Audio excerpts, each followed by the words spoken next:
కరుంగలి మాల ధరించి ఎటువంటి నియమాలు పాటించాలి? ముఖ్యంగా 2 పాయింట్లు చెప్తాను, ఇవి మాత్రం ఖచ్చితంగా పాటించాలి. ఇది వేసుకున్న తర్వాత నాన్ వెజ్ మాత్రం తినకూడదు, అది అధర్మం. అధర్మం ఎక్కడైతే ఉంటుందో ఇది పని చేయదు.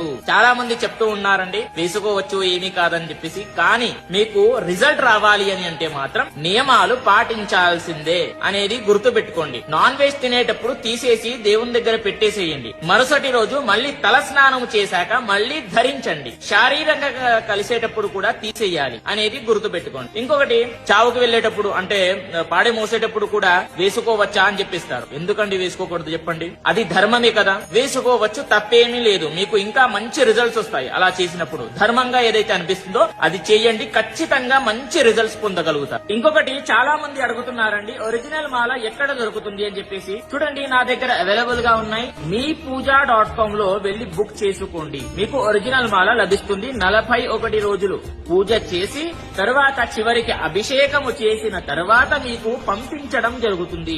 బుక్ చేసుకోవాలి అని అనుకుంటే meepuja.com గూగుల్లో సెర్చ్ చేస్తే కనిపిస్తుంది. అదే విధంగా నా బయోలో కూడా లింక్ ఉంటుంది. అక్కడికి వెళ్లి కొంచెం చూస్తే మీకు meepuja.com లో చూస్తే కొంచెం సెర్చ్ చేస్తే మీకు దొరుకుతుంది. అక్కడ బుక్ చేసుకోండి. క్యాష్ ఆన్ డెలివరీ ఉంటుంది, గుర్తు పెట్టుకోండి. ప్రతి ఒక్కరికి కూడా తెలియజేయండి. స్వస్తి, సర్వే జనాః సుఖినో భవంతు.